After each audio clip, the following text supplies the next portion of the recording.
Bienvenue dans cet espace, les rencontres d'un monde à l'autre. Vous allez découvrir les coulisses des cheminements créatifs de mes invités et nous allons plonger dans leur univers, au cœur de leurs vibrations, à travers leur partage de leurs élans et de leurs inspirations, qu'elles soient instinctives, intuitives, artistiques, scientifiques ou existentielles. Je formule sincèrement le vœu que vous puissiez accueillir ce que ces rencontres éveilleront en votre fort intérieur et que ce qui vous touchera, te parlera peut-être aussi de toi. Aujourd'hui, j'ai la joie de vous emmener à la rencontre de Jean-Pierre Allot, écrivain, homme de radio, maire de son village et président de l'association l'Argem, qui est l'association de la réhabilitation des jardins extraordinaires d'Henri Martin, soutenue par Mireille Dumas en qualité de marraine, ainsi que par la mission Stéphane Bern et la Fondation du patrimoine. Vous êtes prêts ? Alors, c'est parti !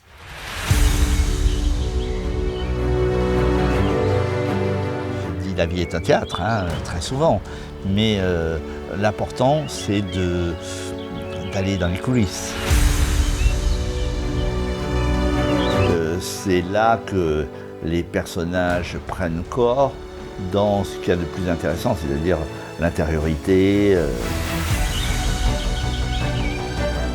Le jour où ça m'arrive, pendant toute cette journée-là, je suis irascible. C'est ça les ingrédients du processus de création. Voilà. C'est vrai qu'on n'écrit plus tout à fait de la même manière quand on sait que son personnage est incarné en télé. La question de l'intuition, est-ce qu'elle s'invite dans ton processus ?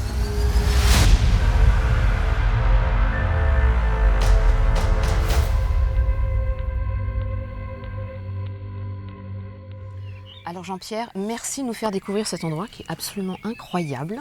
Ce 360 là, dans la vallée du Lot. Absolument, et si tu montais sur tes talons que tu n'as pas aujourd'hui, et pour cause nous sommes dans les terres, tu verrais au loin les monts d'Auvergne et derrière la chaîne des Pyrénées. Et quand on la voit, c'est pas bon signe, ça veut dire que la pluie va s'inviter dans les prochaines 24 heures.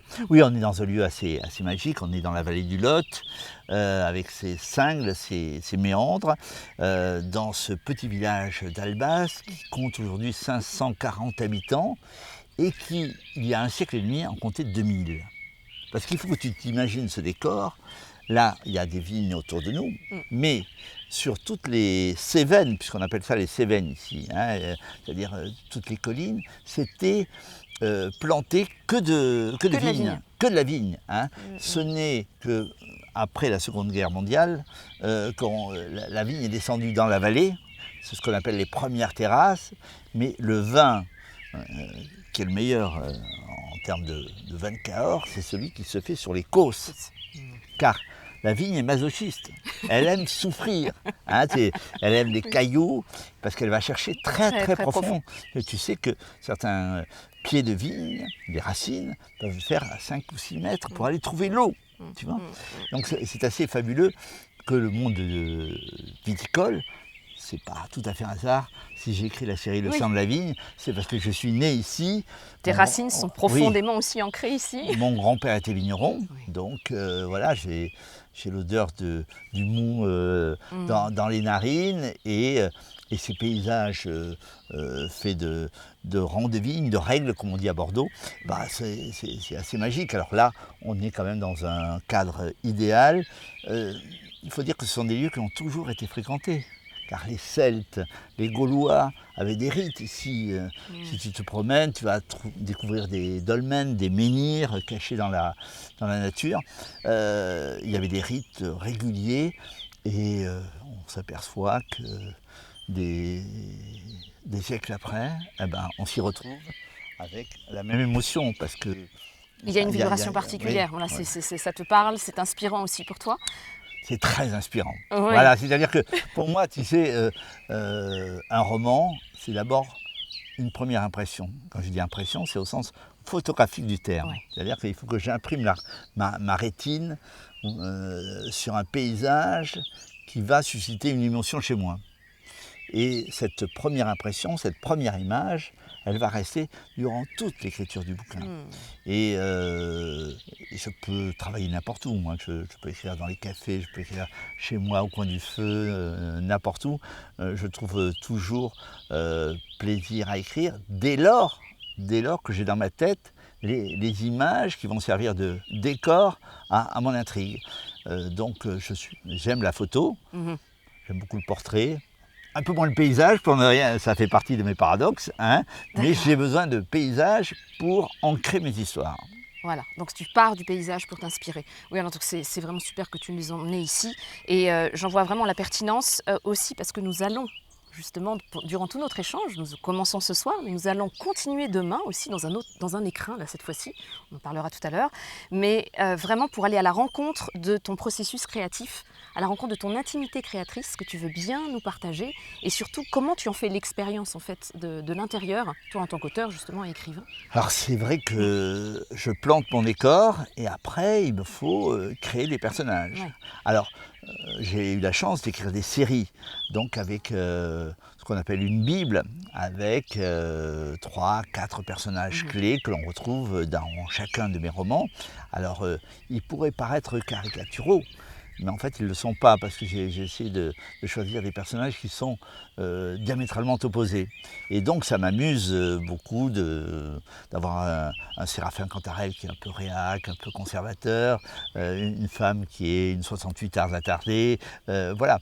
Et un Théo par exemple, qui est un garçon assez volubile, malin, sportif, coureur de jupons, mais qui est aimé par tout le monde. Et voilà, et donc l'idée c'est de camper des personnages dont je sais qu'ils ont un potentiel à la fois affectif et une petite dose de perversité, car il en faut absolument. Parce qu'il y a les personnages. D'ambiguïté aussi, etc. Ah, l'ambiguïté, c'est encore autre chose. Oui, c'est autre chose, mais c'est nécessaire. Oui. Tous mes personnages se doivent d'être ambigus. Et il faut que tu te méfies quand tu as dans les premières pages un personnage éminemment sympathique qui a la beauté pour lui et la tchatch, comme on dit ici dans le sud-ouest. Il peut au fil des pages devenir un pervers, un truand, voire un criminel. Ça m'amuse assez d'aller chercher dans mes personnages la noirceur de l'âme humaine, hein, et c'est même l'exercice qui est le plus jubilatoire. D'accord. Oui. Mais oui, parce que si c'est, je ne sais plus qui disait que bon, les histoires d'amour, c'est ce qu'il y a de moins intéressant, parce que ou alors il faut qu'elles soient multiples, mais sinon on fait des romans l'eau de rose. Voilà. Moi j'aime bien, alors il y a un exercice que je pratique assez souvent, c'est dans les dîners en ville, où chacun joue la mélodie du bonheur. Tu vois, les couples, ils sont réjouis, tu les sens terriblement amoureux. Et moi, mon exercice, c'est entre deux plats de voir quelle est la faille, quel est le couple qui va s'engueuler à la sortie du dîner. Voilà. Et j'aime cet exercice-là. Voilà. D'accord. Et je m'en sers dans mes romans. Ça fait partie. Voilà, il faut se méfier des apparences. Et la mélodie du bonheur, c'est quelque chose qui m'inquiète toujours, parce que je dis la vie est un théâtre, hein, très souvent, mais l'important c'est d'aller dans les coulisses. Voilà, c'est mon côté un peu voyeur. Alors justement, en parlant de la vie, excuse-moi de t'interrompre, tu parlais du paysage, parce que cette impression sur ta rétine, donc c'est le premier départ en fait pour avoir l'idée de ton intrigue, le climat, etc., ce que j'entends avec toute la sensorialité de l'environnement. Qu'est-ce qui fait que tu as choisi aussi le vecteur de l'écriture à un moment donné? Ça s'est imposé de quelle manière? Alors, moi j'ai débuté dans le métier de journaliste en tant qu'homme de radio. Donc je passais mon temps à réduire à 1 minute 30, puisque c'est les formats radio, les procès que je suivais en cour d'assises ou les événements pour lesquels j'étais mandaté par la rédaction. Donc 1 minute 30, c'est court. Oui. Donc il y a forcément un sentiment de frustration, et quand arrive la trentaine, ou que tu flirtes avec la quarantaine, tu te dis j'ai envie de faire plus long. j'ai envie d'évoquer des choses plus personnelles et le roman s'est imposé. Mais je suis passé par la nouvelle d'abord, parce que j'aime beaucoup la nouvelle.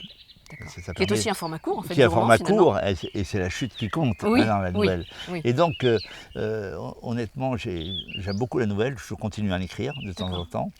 Et je suis venu au roman.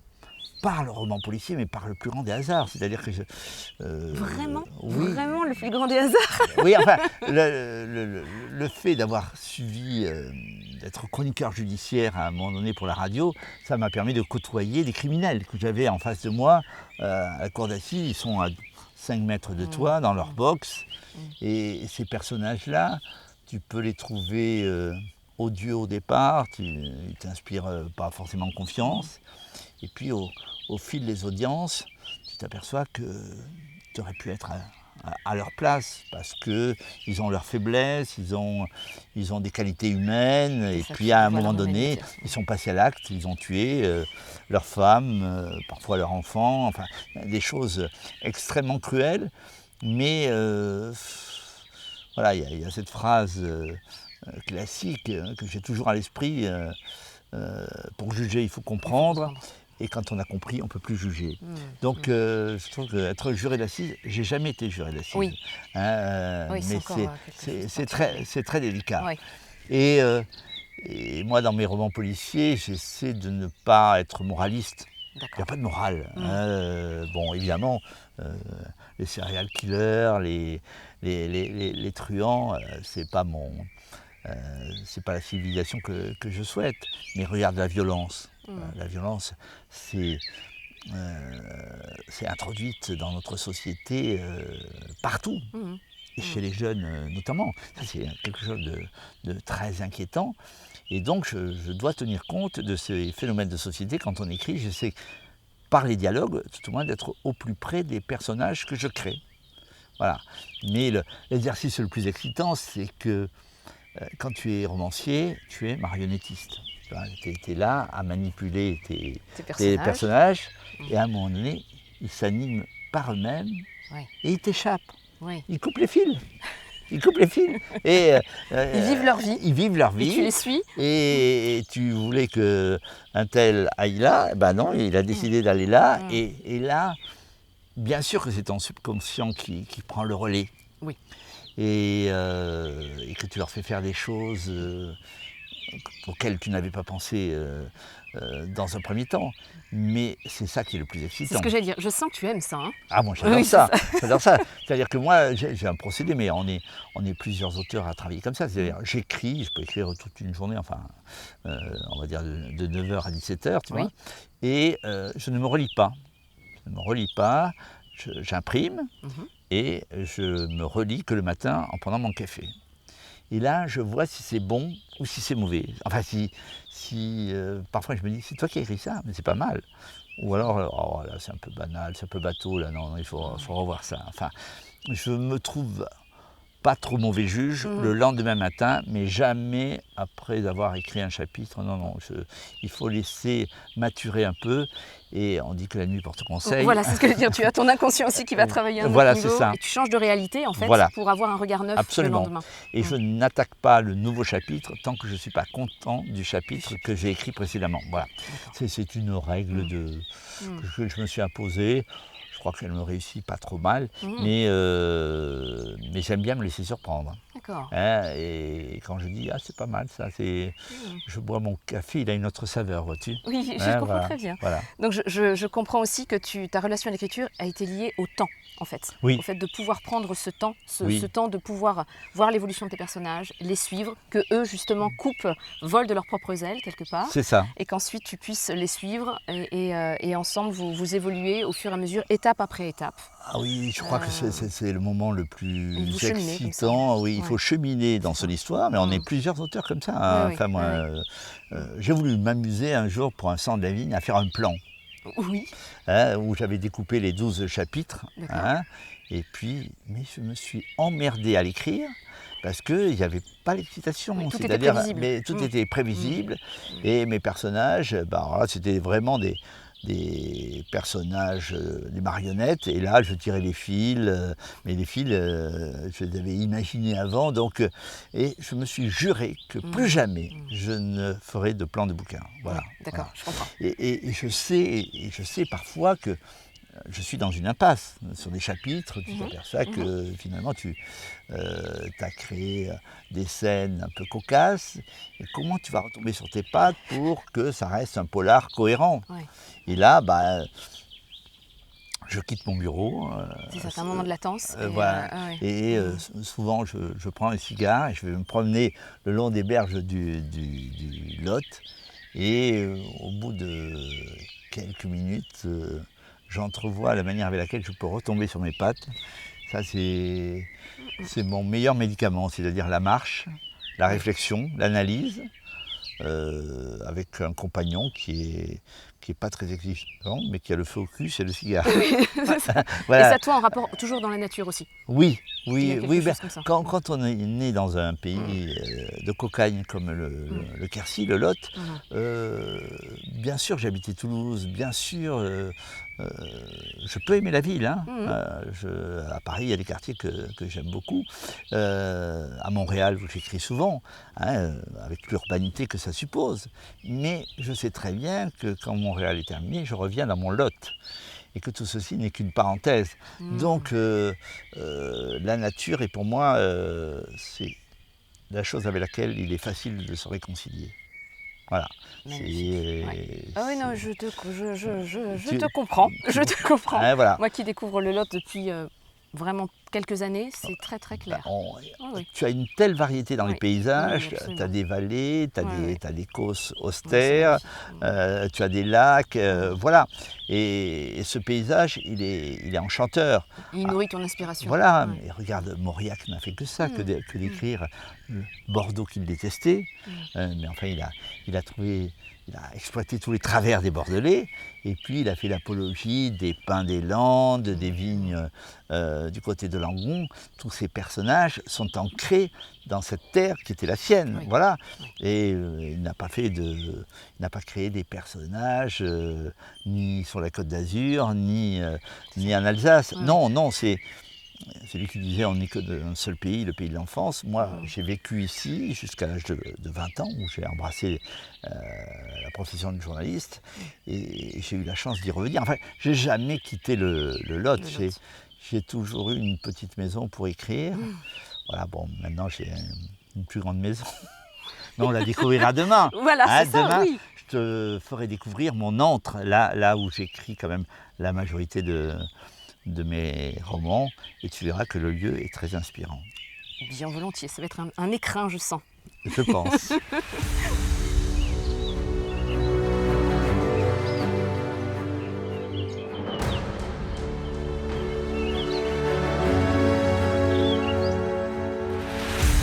Alors Jean-Pierre, nous nous trouvons chez toi, là maintenant dans ton bureau, dans l'espace, dans l'antre de ton écriture déjà. Oui, c'est une pièce qui réunit trois éléments majeurs. D'abord la cheminée, parce que le feu de bois, notamment l'hiver, c'est un élément stimulant.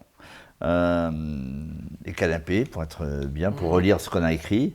Puis la table de travail où je travaille, donc, pardon pour la répétition, mais c'est là où les personnages naissent dans ce cadre un peu intime. Je suis entouré de bouquins, comme tu vois. Oui. Et là, je me sens bien, c'est-à-dire ce sont mes anges gardiens, les livres. Voilà, avec les auteurs que j'aime, des photos de personnes que j'aime. Voilà, c'est ma partie intime, mais je crois que tout roman relève de l'intimité. C'est l'essence même du roman. Alors justement, on change de contexte, on était dans quelque chose de très spacieux hier, qui était ta zone de repérage. C'est ça, les paysages. Et voilà. Ensuite là on revient à quelque chose de beaucoup plus intimiste. Oui, c'est un focus. Oui. C'est là que les personnages prennent corps dans ce qu'il y a de plus intéressant, c'est-à-dire l'intériorité, ce qu'ils pensent, ce qu'ils veulent faire, les idées qu'ils défendent, leurs faiblesses, leurs atouts. Voilà, tout ça, ça mature ici, devant l'ordi. D'accord. Et qu'est-ce qui fait, quel est le moment qui va te faire dire à toi, ça y est, j'ai terminé mes repérages, je sors du contexte environnemental, ça se mobilise en moi, là j'ai l'intrigue, j'ai l'image, j'ai peut-être le film, et là je vais passer à l'écriture. Là, c'est un moment qui est un peu particulier. Quand j'ai accumulé toute la doc nécessaire pour mon bouquin, et il y a une envie impérieuse d'écrire. D'accord. Voilà, c'est-à-dire qu'à un moment où je me dis, il faut que tu te poses pour écrire, et d'où mes allers-retours souvent avec le Canada. Et je sens très bien que si je n'écris pas, bah, il me manque quelque chose dans mon quotidien. Donc, il vaut mieux étancher cette soif. Et donc, là, je prends mon billet pour écrire. Alors, tu pourrais me dire, mais tu pourrais aussi t'enfermer chez toi et écrire ici. Alors, j'écris ici parfois, hein, bien sûr. Mais ici, c'est peut-être un laboratoire. Ah, Ici, c'est peut-être là où les choses infusent. d'accord, on est encore dans une phase préparatoire alors. Un peu, Oui, un peu d'accord. actuellement. Je te dis ça, c'est vrai aujourd'hui, ça l'était pas il y a 10 ans, quand j'avais pas toutes les fonctions D'accord. que j'occupe à présent. J'écrivais davantage ici. Maintenant, je suis un peu obligé de m'exiler pour avoir la paix, mais bon, c'est moi qui ai bien voulu être maire et avec C'est les ça. obligations que ça suppose. Mais non, ici, oui, c'est davantage un labo, un agitateur, un Un incubateur. incubateur, c'est Un ça. Oui, oui. incubateur. Oui, oui, c'est ça. Et après, il y a la phase concrète qui est la Ouais. phase de l'écriture, Avec l'immersion en fait. l'immersion. Voilà. C'est la phase Mais immersive. il y a des moments où je sens que j'ai besoin d'écrire. Oui, oui. Voilà, c'est un mal nécessaire à un moment donné pour mon équilibre personnel et puis pour ceux qui m'entourent. La question de l'intuition, est-ce qu'elle s'invite dans ton processus? Je pense que oui. Je pense que oui, mais tu la vois pas venir, l'intuition. Ouais. L'intuition, ça vient comme ça, au travers de ton intrigue. Bah, tu avais imaginé que ce personnage pouvait être un redoutable cambrioleur, un redoutable criminel, et puis finalement, l'intuition te fait dire que non, c'est pas lui qui va faire le coup. Hein. Mais ça, c'est bien parce que ça permet de perdre le lecteur. Voilà. C'est-à-dire qu'à un moment donné, tout le monde pense, l'auteur même pense que c'est lui le criminel ou le fautif. Et puis à un moment donné, revirement, volte-face, et c'est sur quelqu'un d'autre que va avoir lieu le crime ou l'acte fatal va se déclencher. Non, il y a des formes d'intuition assez évidentes, mais c'est pas... alors, l'auteur, il est mal placé pour dire s'il y a de l'intuition. Ce sont des paramètres extérieurs qui viennent se glisser dans le processus.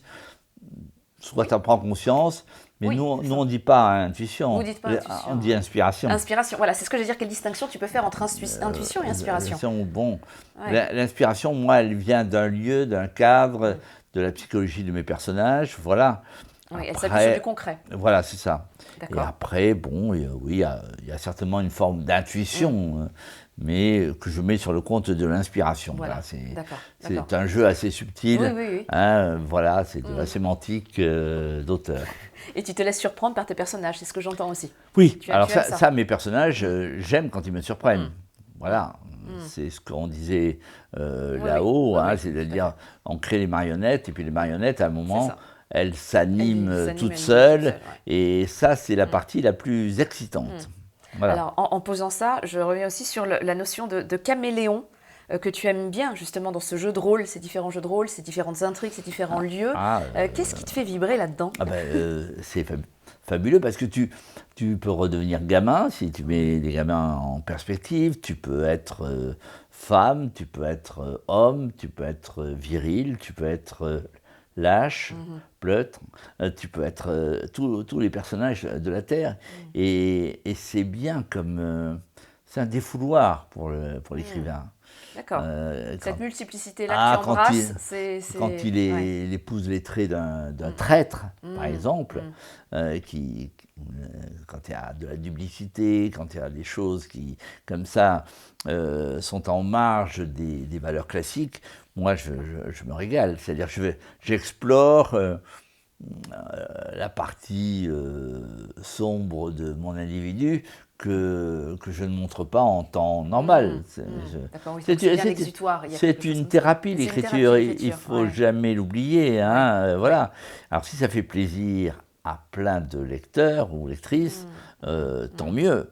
Et eux se soignent par mon roman. Comme moi, je me soigne en couchant sur la page blanche, sur l'ordi, pardon, sur l'écran de l'ordinateur, en couchant des états d'âme, mais qui sont le lot d'une majorité d'entre nous, sans qu'on veuille bien se l'avouer, se le confesser. Oui, voilà. Une sorte de révélation, c'est un catalyseur aussi, dans lequel les autres peuvent se reconnaître, et justement, c'est ceux qui apprécient d'ailleurs le roman, parce qu'il y a une sorte de résonance qui se passe à ce moment-là. Je pense, ça fait partie du processus, hein, c'est-à-dire que tout le monde doit pouvoir se reconnaître dans un des personnages que j'ai créés. Oui, d'où cette multiplicité. Voilà. Voilà, pour toi c'est important. Et pour moi, je parlais de jubilation hier, mais c'est vrai, c'est une manière pour moi d'éclater de rire de temps en temps, ou au contraire, de montrer la part sombre que l'on peut porter en soi à certains moments de la vie. La complétude de la personne, en fait. C'est ça, c'est ça. Très bien, d'accord. Hein, parce que la société nous impose de montrer à l'autre que le côté agréable, hein, il faut toujours être beau, maquillé, être bien habillé, être présentable. Mais il y a toute cette partie... Tu as bien regardé derrière, justement. Oui, moi c'est de l'autre côté du miroir. C'est de l'autre côté, voilà. Ah oui, tu traverses. C'est ça. Cocteau aimait cet exercice-là, moi c'est pareil. Enfin, j'ai un côté voyeur. Oui, mais c'est aussi sonder la profondeur aussi. Oui, mais quand j'étais à Paris, j'aimais prendre la ligne de métro qui passe dans le 15e, qui est aérienne, où on voit le soir tous ces gens comme dans des boîtes, hein, dans des appartements. Et là, tu essaies d'imaginer la vie de chacun d'entre eux. Et c'est assez fabuleux parce que tu vois un gars qui est seul dans son appartement, la femme qui fait la cuisine, celle qui est sur le canapé, et voilà, tu imagines. Oui. De même que j'adore au restaurant voir des couples. Oui. D'ailleurs, je trouve que c'est de plus en plus navrant parce que autrefois, les restaurants, c'était un moyen d'observer les gens. Maintenant, tu remarqueras, ils ont chacun leur portable. Et tu as l'impression qu'ils se parlent par portable interposé. Et tu n'as plus de conversation enflammée où tu t'enthousiasmes, où tu t'engueules avec ta partenaire. Voilà. Il n'y a plus le lien, le fameux lien qui est important pour toi aussi. Ouais. Mais j'aime bien, par exemple, m'asseoir à la terrasse d'un café et observer et inventer la vie de la personne qui est en face de moi. Oui, d'accord, qui passe aussi. Ouais, d'accord. Voilà. Très bien. Et je fais mon petit roman, qui n'a certainement rien à voir avec la réalité, mais ça participe, ça nourrit en toi. Voilà, mais je ne peux pas me dispenser d'imaginer ce qu'est la vie de l'autre, alors que ce soit avéré ou pas. Alors là, parfois, il y a l'intuition. Je me dis, elle attend son amant. Puis c'est peut-être son mari qui vient. Oui. Ou c'est peut-être la personne qu'elle cherche à conquérir. Et j'essaie de voir dans la rencontre quand la personne qui attend, selon qu'il y a un baiser, selon qu'il y a une attitude un peu complice, voilà. Ça m'amuse, c'est un exercice, mais je crois que tous les romanciers... on se regarde là, en tout cas, cet œil aiguisé un petit peu procèdent de cette manière-là. Enfin, quand on en parle entre auteurs, on se retrouve dans nos techniques d'approche. Moi, je ne peux pas je ne peux pas imaginer... quand je suis en voiture, par exemple, je gamberge tout le temps. Oui, d'accord. Quand les gens me font signe, la plupart du temps, je ne réponds pas parce que je suis ailleurs. Oui. Voilà.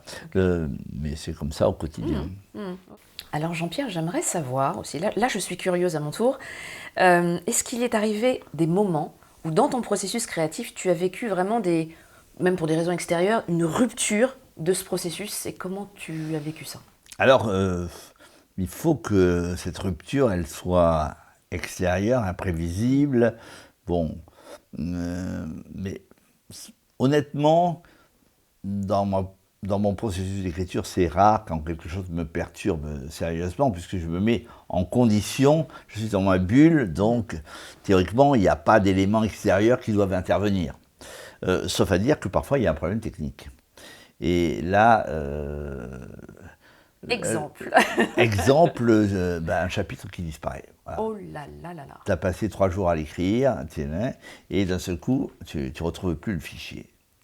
Et là, tu te dis, est-ce que je vais pouvoir le retrouver? Et là, tu t'aperçois que tu es nul en informatique, et tu appelles ta fille qui dit, mais papa, t'es franchement nul, ça fait longtemps que tu fais des romans, et tu ne sais pas te servir de ton ordinateur. Très souvent, on retrouve le fichier, mais il m'est arrivé d'être amené à refaire un chapitre. Et là, c'est l'horreur, parce que tu ne retrouves plus les vibrations, l'énergie, la curiosité. Alors souvent, tu veux faire un plagiat de ce que tu as écrit. C'est jamais bon. Il faut le réécrire différemment. Et là, il faut une énergie. Mais je peux être là dans une colère pas possible. Voilà, alors, c'est ça. Il te faut un temps pour reprendre? Je pense que le jour où ça m'arrive, pendant toute cette journée-là, je suis irascible. On ne peut pas me dire un mot parce que je m'en veux de ne pas avoir fait de sauvegarde. Voilà. Oui, je suis furieux contre moi. Parfois contre la technique, mais bon, par incompétence. Parce que je sais, je connais très bien le clavier, maintenant je sais bien enregistrer, mais il y a des tas de choses qui, en informatique, me passent au-dessus de la tête, et puis voilà, ça ne m'intéresse pas. Il y a l'acte d'écrire qui m'intéresse. C'est l'acte d'écrire, c'est ça. Voilà.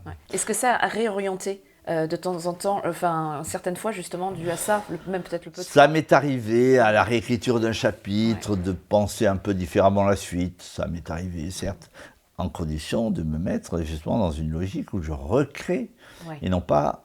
une continuité comme avant. Oui, non pas plagier ce que j'ai déjà écrit. Oui, c'est ça. Parce que la frustration, elle est...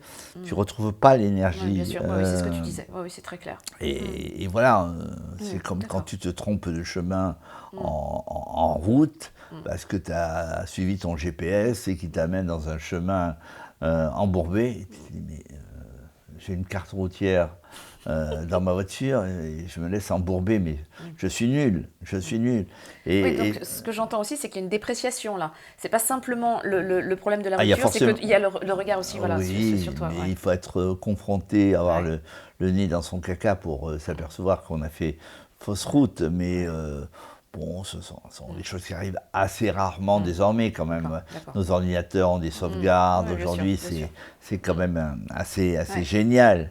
Mais combien de fois, au début de Mac, quand on avait les vieux Mac là, qui étaient des cubes, plusieurs fois j'ai dû refaire des choses. Mais est-ce que ça a été opportun finalement au final? Je pense que toute expérience négative reste précieuse. Voilà. Je n'aime pas quand je me mets en colère, parce que généralement, je suis d'une mauvaise foi évidente. C'est-à-dire, je m'en veux personnellement, mais je suis capable d'en vouloir aux autres qui n'y sont pour rien. Voilà. Donc, et là, c'est tout le derrière que tu explores chez tes personnages, que tu es en train de vivre et de traverser à ton tour. Mais quand on fait des dialogues, on intègre cette violence, cette bêtise, ces phrases cinglantes. Non, mais ça génère nécessairement des notions négatives, enfin des idées négatives, que tu replaces après ensuite dans tes romans. Enfin, donc c'est enseignant aussi. Oui, le négatif comme le positif, c'est l'essence même d'un roman. Si c'est pour écrire des histoires fleurs bleues, ils se rencontrèrent, s'aimèrent, s'épousèrent, il y aura beaucoup d'enfants. C'est déjà écrit en fait. Ça n'intéresse personne. Voilà. Oui, ce qui est assez drôle, j'entends. Voilà, il faut des histoires qui soient à la Des fois complexes, des rebondissements, rebondissements, complexes, voilà, voilà, c'est c'est ça. Enfin, Ouais, toute la complexité. c'est ce que j'aime moi en télé. La plupart des séries, ça fonctionne avec justement la dernière image, C'est te ça. donne envie d'aller Bien hop. sûr. Oui, là, il y a des techniques aussi narratives par rapport à ça. Exactement. Bien sûr. Et un roman, c'est pareil. Un roman où tu n'as pas envie de tourner la page, c'est un roman où tu t'ennuies. Oui. Ouais. Oui. Et c'est un roman que tu vas laisser sur ta table de chevet en disant je reprendrai demain ou après-demain. Oui, là, Non, non, non. Un roman, tu dois. Avoir du mal à arrêter. Ah, voilà, c'est ça. Il est 1h du matin. Ouais, et t'es Tu toujours veux dedans. savoir le final du bouquin et tu vas t'endormir, il est 3h. Et d'ailleurs, justement, il y a encore ce rapport au temps, où il y a cette espèce de temps suspendu quand Oui, tu lis aussi, oui, où tu es oui. complètement absorbé, comme dans Oui. une immersion pareille. Et d'un Ouais. coup, ouh là, ça fait 2 heures, je lis. Oui. Ou alors, ça, c'est intéressant aussi Et comme quand rapport tu à as des romans l'écriture. captivants, Ouais. tu sais très bien où tu les as lus et quand tu les as lus. Ouais. Donc c'est vraiment comme une C'est- expérience de vie. En fait, c'est une nouvelle C'est une expérience de vie. Moi, je sais qu'il Oui. y a quelques romans clés qui ont marqué dans ma vie, et je peux te dire où j'ai lu le bouquin. Excellent. Et quand, quelle était la lumière, quelle était l'ambiance. Waouh, Voilà. oui, d'accord. Et je crois beaucoup à Mais c'est cela. polysensoriel, en fait, l'expérience. C'est polysensoriel. complète. Ouais, Oui, oui. Le romancier, il doit avoir toutes les écoutilles en marche, quoi. Ouais, Voilà. ouais, ouais, ouais.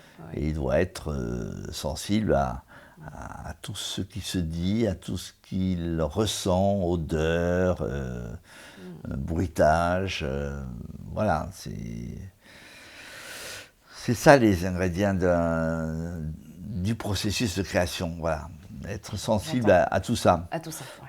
Le Autant romanci- extérieur qu'intérieur aussi. le dans tes romancier mouvances. est un hypersensible. Oui, clairement. Sinon, Tu ne fais pas exception à la règle. non, voilà, mais je le reconnais, j'avoue, et j'assume. J'assume. Ouais, très bien. C'est un peu mon jardin secret. Bon, à propos du jardin, je t'invite peut-être à aller dans le mien, qui est un peu moins secret, encore que personne ne peut nous voir. Oh. Et peut-être je te dirai des choses que je n'ai dites à personne. Écoute, là tu attises ma curiosité à nouveau.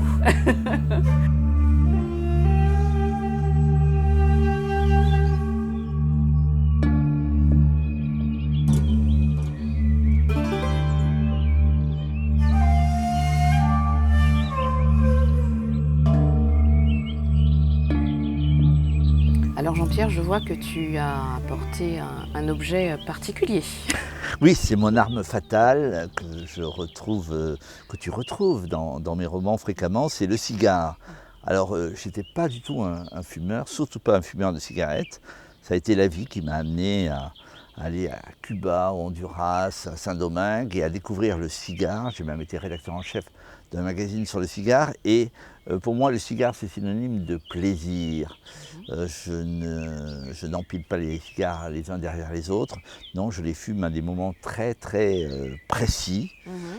C'est comme le vin, c'est-à-dire que tu le bois avec une ou un ami. Le cigare, c'est pareil, c'est propice à la réflexion.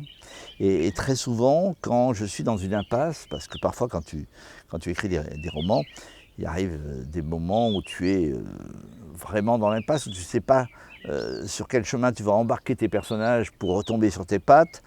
Je vais dans la campagne avec mon cigare, j'emprunte le chemin de halage ou les chemins buissonniers, et je ne sais pas, c'est une alchimie assez particulière, et à un moment donné, les fils se dénouent, et l'intrigue devient comme une évidence au niveau des ressorts.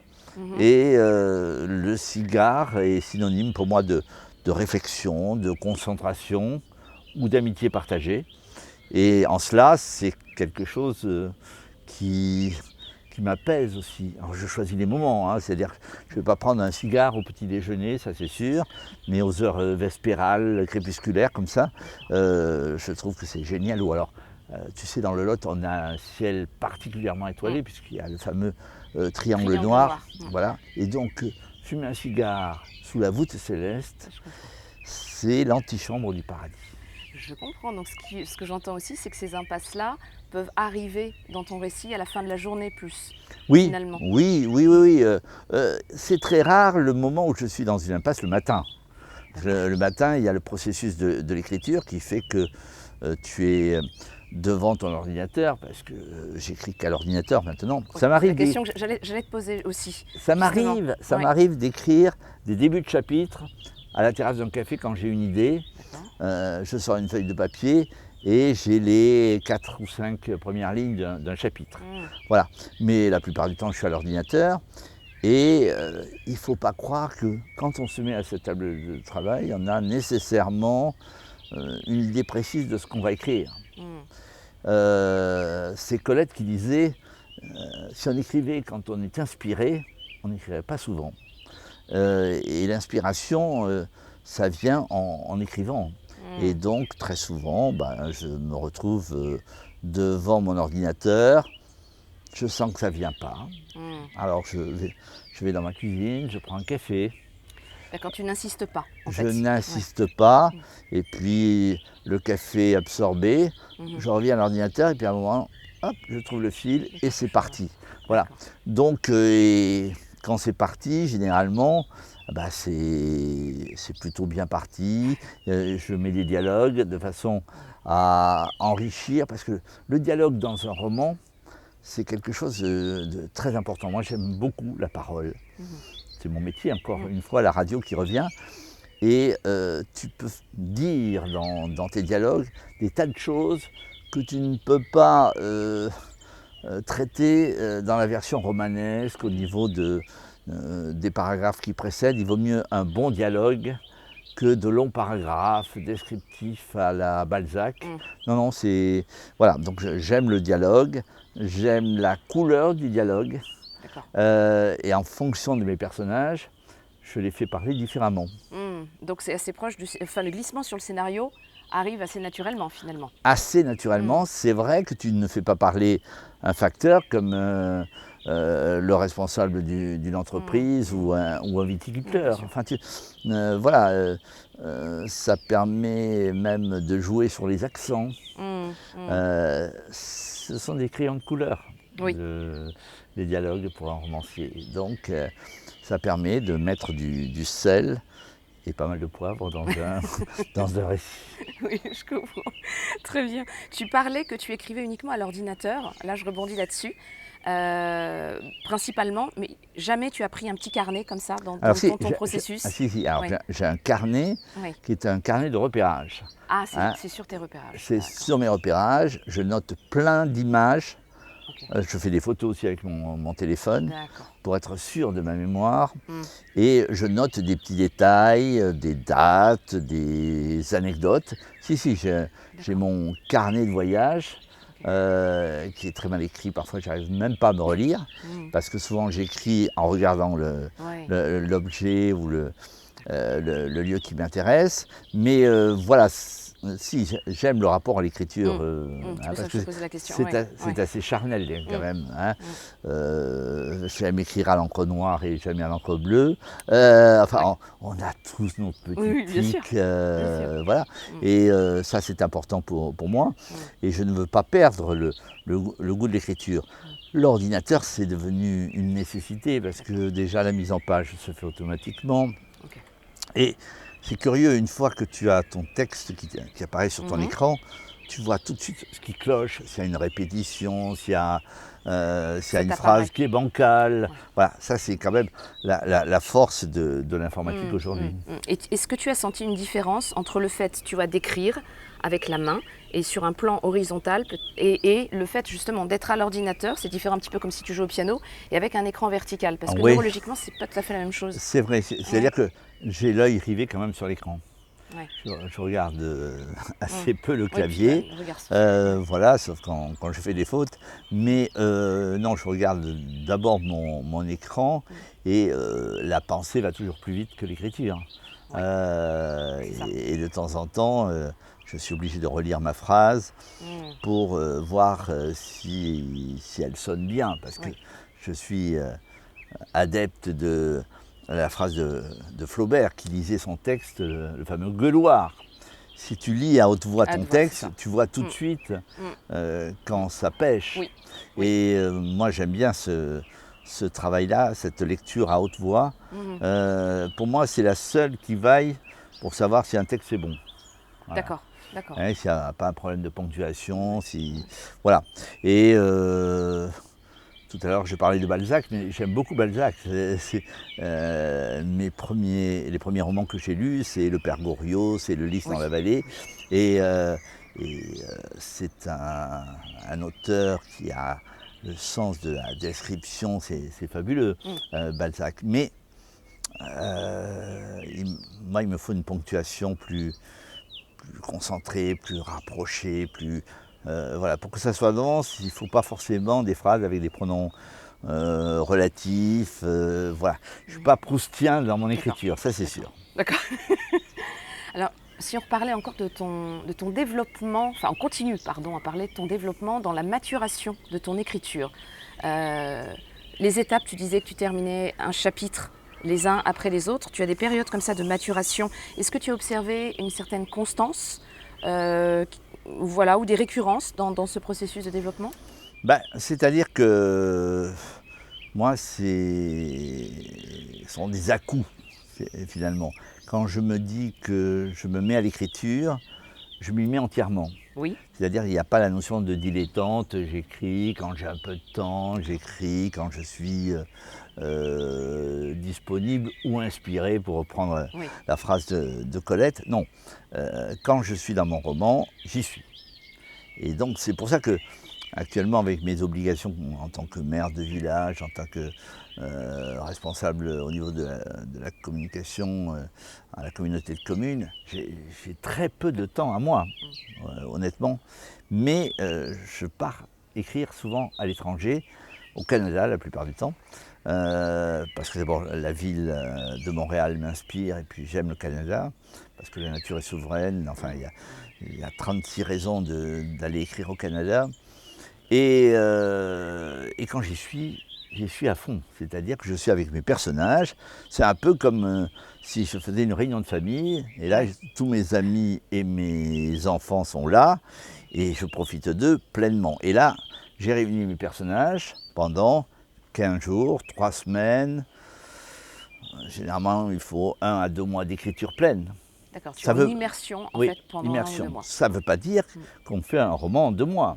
Parce qu'il y a toutes les étapes préliminaires qui sont les repérages, qui sont tout le travail de documentation nécessaire, surtout avec la série sur les Cantarelles, par exemple, les Séraphins Cantarelles, où j'ai besoin de beaucoup de documentation sur le monument en question. Donc ça, je le fais en amont. En amont, toujours en amont. Tu amont. réinjectes pas au fur et à mesure. Ça, c'est en amont. Donc j'ai toute ma doc, les ouvrages de référence que j'embarque avec moi. Et après, il y a le travail d'écriture. Et là, je suis avec mes personnages et j'ai besoin d'eux. Je suis content de les retrouver à 9 h le matin jusqu'à 17 h ou 18 h le soir. Voilà, ils sont avec moi. Et après, quand le roman est terminé, je rentre en France, je le laisse se reposer, corriger des petites choses avant de l'envoyer à l'éditeur, bien sûr. Mais je dois t'avouer que quand j'écris le mot fin au dernier chapitre, le lendemain, j'ai l'impression d'être vidé et nu. Ces personnages que j'ai créés, que j'ai aimés. Tu as accouché, même en tant qu'homme, littéralement. Oui, je les ai accouchés. Et après, ils me manquent. Ils me manquent. Et il y a une impression de vacuité totale. Alors ça dure 1 semaine, 15 jours, parfois 3 semaines, où je me dis, mais qu'est-ce que tu vas écrire la prochaine fois? Ah oui, tu as besoin tout de suite de relancer le processus pour alors parfois il peut se passer 6 mois sans que l'idée n'apparaisse, mais bon, je suis quelqu'un quand même qui écrit à peu près un bouquin et demi par an, et donc je sens que j'en ai besoin. Et quand j'ai trouvé mon sujet, rien que l'idée d'avoir trouvé le sujet de mon prochain roman, ça m'apaise. Ça m'apaise. Donc après, je fais tous les efforts nécessaires pour retrouver la documentation, pour argumenter mon roman. Mais voilà, c'est c'est un processus indispensable. Alors, c'est un peu comme un enfant, il faut quand même globalement 9 mois. Hein, Oui, d'accord. on a Oui, beau, tu as remarqué ça, oui, oui, oui. on a Ok. beau tenter de Mm, raccourcir. mm, Je ne me vois pas écrire un roman en un mois. Simenon faisait ça. Simenon Ah faisait oui, ça. c'est pas aussi Il court. écrivait dans des laps de temps très très courts et il était complètement absorbé par son roman. C'est-à-dire il était en robe de chambre Oui, d'accord. et Il ne vivait plus, il il était ne se vraiment dedans. douchait Il pas. se douche, voilà, c'est ça. D'accord. Et Voilà. il était. Mm. Alors, je ne sais pas si c'est vrai, mais enfin, il avait une méthode quand même, il écrivait relativement vite. Hein. En 3, 4, 5 jours, il pouvait torcher un roman. Et après, donc, il prenait une bonne douche. Et la légende veut qu'il aille voir une prostituée pour se vider Oui, et d'accord. évacuer tout ça. Et j'étais pas là pour vérifier. Mais certainement que autant de concentration, ça doit nécessiter. Il y a l'acte libératoire, hein, après l'accouchement, Ouais, la maman, eh ben, il manque quelque c'est ça. chose. Hein, Oui, oui. d'accord, le bébé est là Mm. à 1 mètre d'elle, Oui, mais il y a vraiment un mais changement voilà, d'état. Il y c'est a un ça. changement Voilà. d'état. Mm. Et pour le romancier, c'est un peu la même chose, Mm. parce que une fois que le roman est écrit, il ne vous appartient plus. Quand je l'ai envoyé à l'éditeur, Ouais. il ne m'appartient pas, Mm. plus. Bien sûr, il y a les correcteurs qui vont Mm. changer un mot, vérifier un anachronisme. Bon, mais ça, c'est du travail d'usinage, Mhm. c'est pas très très intéressant. Oui, Et puis après, il y a la promotion. voilà, c'est encore le temps d'après, d'accord. Ah, la promotion du livre, Et ça, c'est... tu le vis comment là? Il y a quelque chose qui se réactive? Il y a un Ah oui, nouveau... Oui, oui. d'accord. Le seul truc, c'est que la promotion intervient souvent alors que tu as en tête ton prochain. Ah Voilà. oui. Et donc, Donc il y a un décalage. il faut que tu te remettes. Alors, souvent, tes lecteurs disent ah, j'ai bien aimé le passage où Madame Cantarelle, elle rencontre son ami d'enfance, etc. Et là, tu te dis de quoi elle parle.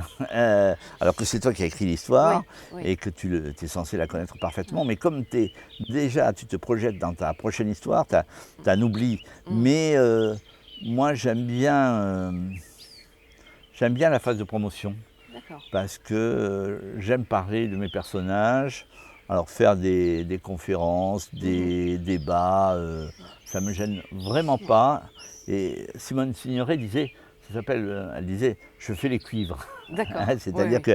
que vous avez on a un bel ustensile, mais il faut le briquer Mm, mm, pour qu'il mm, soit brillant mm, aux yeux des futurs lecteurs ou lectrices. mhm, mhm. Et moi, ce travail-là, il y a des tas d'auteurs qui détestent ça. Hein. D'accord. Faire les salons, Ouais.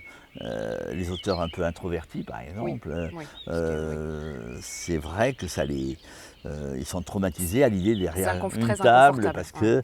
qu'ils font un acte un peu mercantile. Mm, Alors, mm, mm. moi, Je ça ne me comprends. gêne aucunement. D'accord. Et tu as déjà fait justement là des lectures à voix haute aussi? Est-ce Alors que tu des j'en ai expériences? fait Ouais. quelques-unes, mais la plupart du temps, quand je suis invité, il y a un comédien ou une Ah voilà, comédienne qui lit qui lit. mes textes. Ok. Et je trouve que Juste, ouais, comment? c'est Oui. intéressant de voir ses propres dialogues Oui. dans la bouche de comédiens. Ah ouais. Je l'ai vu avec l'expérience de la télé, avec Le Sang de la Le sang de Vigne, la vigne. où Pierre Arditi incarne admirablement mon personnage Mm. central, même s'il se l'est approprié, Mhm. et même si le personnage qu'il a constitué, qui s'appelle en télé Benjamin Lebel, alors que dans les romans c'est Benjamin Cooker, euh, c'est vrai qu'on n'écrit plus tout à fait de la même manière quand on sait que son personnage est incarné Oui, d'accord. en télé. Mhm, Parce mhm. que mes dialogues, je prenais un peu les tics de langage de mon ami Pierre Ah Arditi, oui, c'est intéressant. D'accord. qui Et a tu deviens des... caméléon à ce moment-là à partir Oui, parce d'un il personnage, a des phrases ouais, d'un création. récurrentes. Ouais, c'est ça. L'avantage, c'est Ouais. que moi j'allais souvent sur les tournages Mm. et c'était un plaisir d'échanger avec lui, avec les réalisateurs, avec les autres comédiens. Mhm. Et donc, mais comme lui était un personnage récurrent, naturellement, j'avais tendance peut-être dans mes dialogues à lui mettre vraiment avec l'intonation d'Arditi. Voilà. Et comme Tu l'entendais? Oui, comme c'est un homme de théâtre, Ah oui, oui. je connais ses mimiques. Oui, d'accord. Voilà, et ça donnait lieu à des joutes oratoires tous les deux où on s'amusait bien. Oui, Oui, oui. oui, oui. Voilà. Alors Jean-Pierre, une fois que ton œuvre est passée dans les mains d'autres personnes, donc à la fois les lecteurs ou alors aussi dans l'incarnation de tes personnages, redécouvres-tu justement ton œuvre autrement? Parfois, c'est-à-dire que les lectrices, parce que chacun sait qu'en France il y a davantage de lectrices que de lecteurs, les lectrices décèlent des aspects que pour moi qui me semblaient naturels dans mon intrigue, mais qui ont capté l'attention de certaines d'entre elles. Et là, ça me permet, oui, de voir parfois mes personnages sous un angle un peu différent, mais ça veut dire que c'est mon subconscient qui a travaillé. Et après, quand vous êtes adapté en télé ou en BD, comme c'est le cas pour Le Sang de la Vigne, là, par exemple, en BD, c'était extraordinaire parce que Éric Corbeyran, qui est celui qui a fait l'adaptation, il a pris le roman, il l'a découpé, désossé, pour ne garder que l'intrigue véritablement, en écartant toutes les scènes périphériques. Et là, c'est d'une fidélité sans nom. La BD est extrêmement fidèle au roman. La télévision, c'est différent parce que Pierre Arditi s'est emparé du personnage, il l'a modelé à sa manière, parce que c'est un amateur de vin, donc c'est moins le comédien que l'amateur de vin qui a parlé. Et donc il s'est approprié le personnage. Dans l'esprit, il a respecté le roman, mais parfois il s'accorde des libertés, voilà, mais qui concourent au succès de la série. Il y a la dose d'humour que nous souhaitions à l'écriture. Voilà. C'est vrai que il y a quelques ellipses qui ne correspondent pas avec ce que j'avais imaginé. Mais bon, ça. C'est vrai que souvent, j'avais un ami qui s'appelait Georges Coulonge, qui a été l'auteur de Pause Café, de séries télévisées très très connues, et qui a fini sa vie d'ailleurs pas très loin d'ici, en Quercy. Et moi je l'ai connu en tant que journaliste, je l'ai invité dans mes émissions, et je commençais à écrire. Et il m'avait dit, tu sais, si un jour tu es adapté à la télévision, adaptation égale trahison. Donc ça a résonné dans mon oreille, et le jour où l'adaptation télé s'est faite, je savais que je serais trahi quelque part. L'important, c'est que la trahison ne soit pas trop forte. Tu étais préparé? Je m'étais préparé psychologiquement, et je ne peux pas parler véritablement de trahison, parce que une série, c'est un personnage, ce fameux Benjamin, c'est un comédien, et puis les personnages périphériques, ils ont créé une assistante supplémentaire par rapport au roman, mais c'était plutôt une trouvaille. Voilà, Benjamin, dans le roman, il est marié, il est fidèle. C'était pas En télé, on sent qu'il a eu d'autres aventures, mais tout ça concourt quand même au succès de la série, et on ne fait pas de la télé comme on écrit des romans, c'est sûr. Voilà. Donc tu l'as bien vécu, ce passage je l'ai plutôt bien vécu parce que ça s'est très bien passé avec la boîte de production. Il y avait des échanges, je lisais les scénarios avant, voilà, et puis j'allais sur les tournages, et quand il y avait parfois quelques imperfections ou que le discours œnologique n'était pas le bon, bah, je donnais quelques explications qui permettaient d'éviter des bêtises, parce que moi qui suis issu du monde paysan et qui connaît un peu la viticulture, on ne peut pas dire n'importe quoi. Bien sûr, oui, voilà. bien sûr. Même si ça se voulait une série, ça reste une série populaire, d'où son succès, d'où le fait qu'aujourd'hui, en Chine, on voit Le Sang de la Vigne, et partout en Europe, et que les chaînes le rediffusent en boucle régulièrement. Ça veut dire que ça correspondait à cette France de la province, que les chaînes de télévision ont ignoré longtemps, parce Oui. que toutes les séries policières, ça se passe dans le 9-3, dans des commissariats de police, voilà. Et ça, c'était important pour toi, Ah, moi, d'être au plus c'était près. capital. C'était Moi, capital. je suis un provincial, Ouais. je le revendique hautement. Mm. Je ne cours pas les salons, l'entre-soi parisien. Franchement, ça ne m'intéresse pas. Je devrais Oui, c'est vrai. pour exiger des avaloirs plus importants Oui, auprès des oui, éditeurs. Non, d'accord. mais ça ne m'intéresse pas. Mhm. Et moi, ce qui me plaît, c'est d'être l'ambassadeur d'une France que j'aime. Voilà, c'est la France des territoires. J'ai dû convaincre mon éditeur que le vin de Cahors était un vin majeur. Et il m'avait dit que Cahors, c'est un vin un peu mineur. Et il m'a fallu attendre, je crois, le 13e tome des aventures Ah oui. de Benjamin pour imposer Cahors. Ah ouais. D'accord. Parce D'accord, qu'il d'accord. il voulait bien sûr les vins de Bourgogne, Oui. les vins de Bordeaux, les vins Bien sûr. prestigieux. Or, ce sont des vins qui sont à la fois chers, mais dont la production est somme toute assez faible. Et donc j'ai réussi à amener mon éditeur et ensuite les producteurs sur les terroirs proprement dit. Et je crois que le succès de cette série est dû au fait que le vignoble de l'Arbois ou le vignoble de Provence n'a rien à voir avec le vignoble bordelais ou le vignoble du Val-de-Loire. Oui, Et c'est ça, on découvre des terroirs à chaque fois, avec des mentalités différentes. Et voilà, c'est ce qui m'a plu dans ce travail d'adaptation. Alors si je comprends bien Jean-Pierre, en fait ça a été fluide pour toi parce que tu es resté toujours en lien dans tout le temps du processus, comme tu disais, cinématographique, tu étais vraiment partie prenante. C'est vrai que c'est ce qui m'a plu dans cette aventure, parce que je le vis comme une aventure.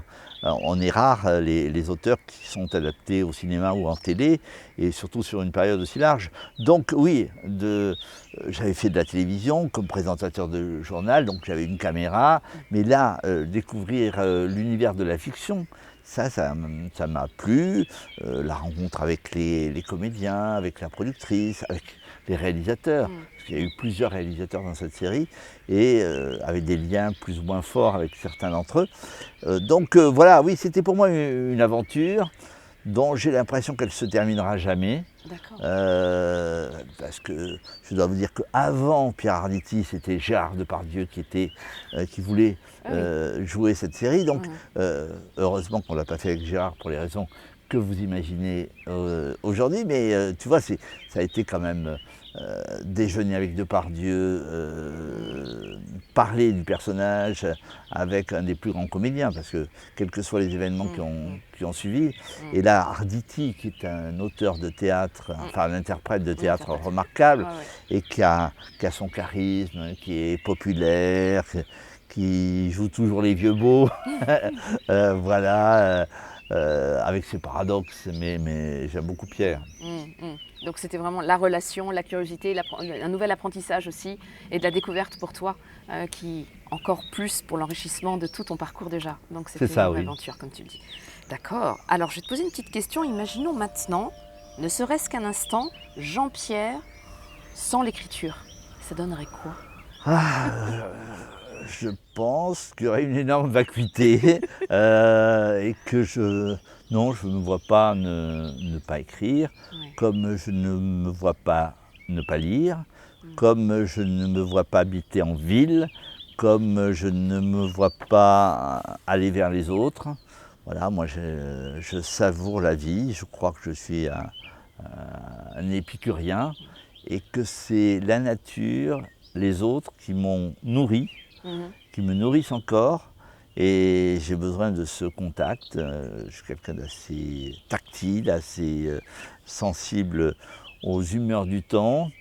J'aime être entouré d'amis, voilà, j'ai essayé de me constituer une famille de sang que j'ai nécessairement, avec mes filles et celles et ceux qui partagent ma vie, et mes amis de cœur, qui sont pas très nombreux, mais suffisamment importants pour avoir envie de continuer à écrire. D'accord. Bah écoute, nous voici au terme de notre échange, d'un monde à l'autre. Si tu pouvais glisser un seul message à l'oreille de celui ou de celle qui douterait encore de son capacité à être créatif, qu'est-ce que tu lui dirais? Parce que tu vas créer, pour moi, est un langage naturel, c'est un peu notre état d'être au monde en fait. Moi, je pense qu'il faut être fidèle à ses rêves d'enfant. Mhm. On a tous des rêves quand on est gamin, adolescent. Et la société est là pour détruire nos rêves la plupart du temps, hein. Et moi, je persiste quand je rencontre un jeune qui me dit je voudrais faire du cinéma, je voudrais écrire, je voudrais être pompier ou capitaine d'industrie. J'ai dit mais vas-y, fonce. Non, non, il faut croire en ses rêves d'enfant. Très souvent, ils se réalisent, mais il faut beaucoup de volonté et surtout, il faut avoir la chance de rencontrer des gens qui te confortent dans ce que tu portes en toi, mais que tu n'oses pas révéler. Voilà. Et donc, moi, l'écriture m'a aidé à me révéler, mais je remercie toutes celles et ceux que j'ai croisés dans ma vie et qui ont cru en moi. Ces gens-là, je les oublierai jamais. C'est très précieux en effet. Merci beaucoup Jean-Pierre. Merci à toi Hélène. Consacrer ce temps, ce précieux temps. Et j'espère que oui, le lieu inspire, tu vois, le lieu inspire, voilà. Qui vont nous suivre vont pouvoir vraiment être enrichis de ton partage. Merci. Merci à toi.